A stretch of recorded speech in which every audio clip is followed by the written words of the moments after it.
Hi, my name's Wes, and what I'd like to do to just go over a couple movies I've saw recently. And so I kind of wanted to talk about the superhero movies because, well, I really like them. They're a lot of fun for me. I definitely enjoy the movies. I think they have a lot of benefit. Anyway, so today what I want to talk about, and sorry about the noise, I have a mechanical keyboard, so if it drives you nuts, let me know. I'll do what I can to minimize it. I like the philosophical views of looking at things and kind of judging ideas, whether they're good, bad, indifferent, so on and so forth. With Infinity War, I really like the movie. It's a really good movie. If you haven't seen it, I highly recommend you see it. It's a fun one. I actually enjoyed the movie. I was not bored by it. I didn't think the villain was blasé. And one thing that's actually quite, well, some people have said it's really brilliant. I just think it was a good idea, is making Thanos more than just a guy who wants to destroy the universe. In the comics, that's kind of what he is, and in the comics, usually they have kind of a really simplistic view of things, and so the villain's generally a bad guy to be a bad guy. There are some that are more sympathetic. It really depends on the villain. I think the best villains are those that their plans could be good from a certain point of view. It basically kind of gets back to humanity. What is humanity? Well, many people view it in many different ways. So, to one person, what might be considered outright evil, another person might just consider it a par for the course. And I think that's how Thanos is actually a great character. His reason for being evil is actually interesting. Now, for full disclosure, I watched the Justice League before I watched Infinity War. I rented it, watched it here on my computer. I have a good sound system. I put on my headphones, all that, so I could really immerse myself in the movie. I'm not a big fan of the theater. I go once in a great while when a movie strikes me as something I want to see. So like Infinity War, I've seen. Black Panther, I've seen in theater. I didn't go see Batman v Superman. Trying to think of any of the others. Star Wars I saw. So basically, when I go to a theater, it's something that has to attract me or something that I'm really actually interested in seeing. But what I really like is kind of going over the philosophy of it. And, I wouldn't mind going and seeing more movies if this kind of becomes something that people would actually be interested in, kind of a breakdown of the movies and the philosophy behind them. So first off, with Thanos, most people have pointed it out. Well, actually not too many, but there's been enough who pointed it out that basically he has a flaw in his plan, which is that he would have to continue to do it over and over and over. In other words, the universe would never be done. It would get overpopulated again and you'd have to control the population. So, in a sense, he'd kind of become a zookeeper. But that's the good thing about a villain's plan. It has to have a hole in it, because if it makes too much sense to where it's a good plan and there's nothing evil about how it would be implemented, well, then it's not a good villain. And because a villain is somebody who we don't want their plan to succeed, so the reason we don't want Thanos' plan to succeed is because, well, it's going to kill a lot of people. And anytime you're talking about genocide, no matter the motives behind it, you have to take into account you're ending the autonomy or the welfare of a lot of people. So the question then becomes, do the benefits outweigh the effect? I don't know. In Thanos' case, maybe he would be fine being a zookeeper of the universe. But the problem I could see there is it's definitely a lot of mass suffering, and that is the downside to his plan. So he would never be viewed as the hero he wants to be. He would always be the villain. Every time he shows up, mass amounts of people die. So he would always have to be the villain. He would always have to be the enemy. And so, yeah, his flaw in his plan is fine. It actually makes him a better villain because it does have a flaw, but the flaw is something you can empathize with. You can empathize with the idea that a lot of people die because there just isn't the resources to feed them, there just isn't the resources to take care of them, and it's great that Thanos is thinking of the welfare of the people in this decision. I will say I like that. That's what made Thanos likable to me. Now, for the Justice League, Steppenwolf. First off, the obvious thing. He's clearly not Steppenwolf from the comics. I know Thanos isn't technically either, but Thanos, on the other hand, is still given a motivation that's interesting. It's intriguing. The Thanos in the comics is a bit black and white. He's just a bad guy because he wants to destroy the entire universe. And so it's easy to understand why people don't want him to succeed, because everybody dies. In the movie, it's a bit more nuanced, because now Thanos isn't just being a bad guy to be a bad guy to impress Lady Death. He has a plan where he believes it'll be better for everyone when it's done. And so now it's not a selfish villain doing things for his own reasons and they're bad, so he's bad. Now we have a person who has a motivation that could be empathized with. It's definitely flawed, no argument there, but he has a bit of empathy to him.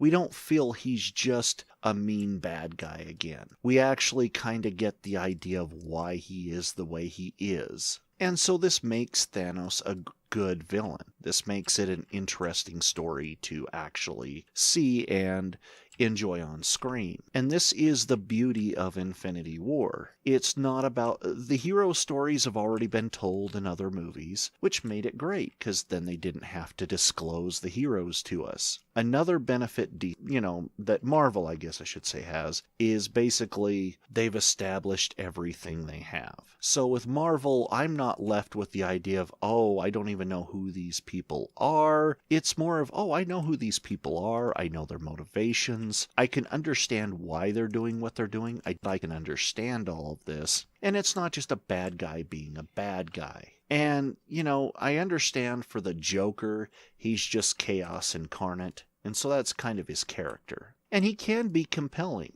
Those type of villains, it takes a lot of nuance to make them interesting, right? If the Joker was just a guy who just wanted to kill everybody and going around and there was nothing else to his character, it would just end up becoming blasé. They've had to add in other stories. You've had the Harley Quinn, you've had a lot of different things that they flesh out a character underneath the facade. Joker isn't just a guy who loves to create chaos. He's a person who has a story. Thanos is a person who has a story. Steppenwolf? What's the story? He's a guy who just goes around and conquers worlds. That's it. That's the story. He tried to conquer Earth once before and failed, and now he's back to finish the job. That's it. There's no story there. There's nothing of interest there. It's just, here's a bad guy, here's why he's bad, and here is a big, massive group of people that he's in control of. That's it. I have seen something similar to this in other settings. I mean, in the comics, you'll see villains like this. And unfortunately for Steppenwolf, this isn't him in the comics. It isn't. I took a moment and I decided, I was kind of interested, is this actually Steppenwolf? Is that actually how he is? No, not even close. Steppenwolf in the comics is actually kind of an interesting character. He's more of a god and he likes to conquer things, but at the same time, he's a military tactician. He's a leader. There's a reason why he is the way he is. He's not just a bad guy who his axe creates evil people who hunt and kill by fear. It's not some empty story that gets boring real fast. And so I feel that is the tragedy of DC, is that they have great villains. They truly do. I mean, it can be argued that probably the top two villains of all time are both DC, Joker and Lex Luthor. But even with that being the case, when it comes to the movies, the villains just aren't there. We don't see the Lex Luthor, the cunning, the conniving, the person who uses his intelligence to battle the superhero. We don't see that. What we see is a carbon copy of the Joker. We see somebody trying to do Heath Ledger's Joker with Lex Luthor, and it's like, they're different characters. If everybody in the DC universe is just Lex Luthor, it kind of would become boring for that exact reason. And yet, that's what we're getting. So I guess what I would ask is, why isn't DC taking the time to actually build their universe with a little bit of grounding? I mean, you've got Superman and you've got Batman. Their stories have been told 1,000 times. Well, they've been told so many times in movies. And one of the biggest failings of Batman v Superman, and I saw that just a few days ago. I went and I rented that and I watched Justice League following it so I could kind of follow a story, see how that fleshed out. If I was going to improve Batman v Superman, I would have had Batman kill Superman. I would have just cut out all the Doomsday garbage. It didn't need to be there. Even Wonder Woman showing up in her outfit, as cool as it was, didn't need to be there. If Batman had just killed Superman, and that had been the whole story, and then after he got done killing him, Lois is the one who makes, maybe pleads, tells him what he's done wrong, maybe yells at him, whatever. But she's the reason why he now understands Martha was his mother and that he's killed somebody who is human, he just never saw it. Because that's supposed to be the end message of Batman v Superman, is that Superman is human even though he's alien. And you don't get that. You don't get Batman coming to the realization of it. It just kind of happens without any motivation. And that's a real problem with the movie, is that it doesn't have a story to tell.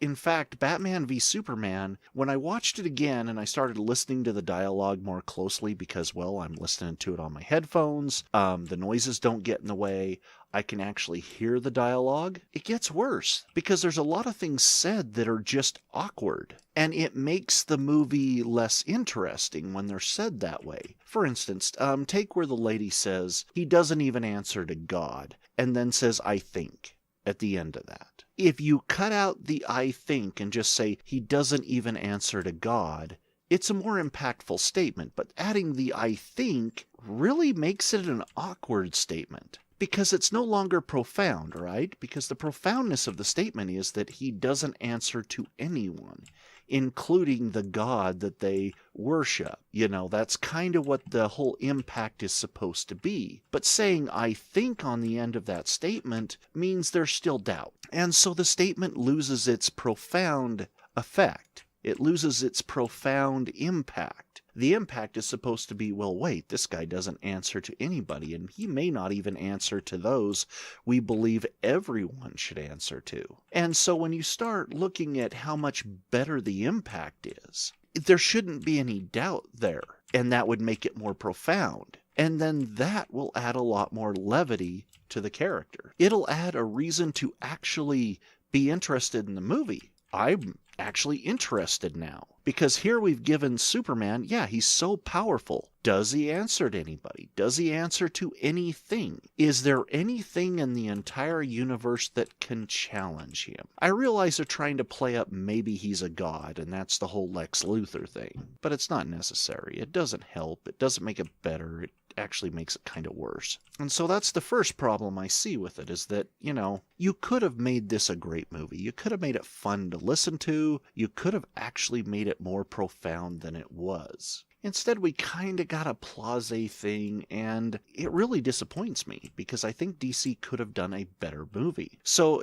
like I said, if I was going to improve Batman v Superman, I would have Batman kill Superman and end the movie there with a funeral and all that, all the end of that. So just cut out Doomsday, the fight with Doomsday, and Lex Luthor making the Minion. We'll just cut that out of that film. We'll leave it alone. Now, what I would change in the Justice League, and it's a minor change, but it'll get the impact again. Like I said, this will add the impact that they're looking for. In the Justice League, when they go to try to stop Superman from basically being mad or whatever it is, when they resurrect him from the dead, right? During that moment, they're all working together to try to stop him, to try to get reason with him. If in that moment of him acting out and letting his anger out and just reacting to everything around him, in that moment where he threw Batman in the side of the cop car, if that had incapacitated Batman for the rest of the film, it would have given the proper impact. Just having Batman in a position where he can't do anything, he's completely hospitalized,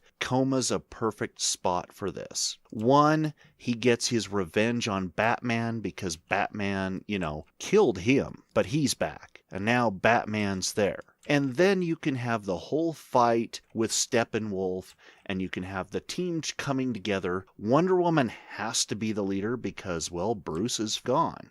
So, yeah, gives the motivation they want, it gives the levity they want, but at the same time, you would give Superman motivation to realize his mistake. And again, Lois Lane can be what stops him, but when he realizes what he's done, he just flies away with her. They have to clean up the mess, which is Batman is in his cave. He's unable to do anything for the rest of the film. It gives... The thing is the movies are supposed to be a gritty reality. And these are the changes I would make to make them a gritty reality. Because it would add the levity that things matter. You know, Batman is a regular person. He shouldn't be a rodeo clown being bounced around by the supers. That really kind of strikes me as, is this a gritty reality, or are we just making a joke of the whole damn thing? And so that was the problem I had with him just being like this kind of comic relief instead of Batman. It just didn't feel right. It didn't feel like you were actually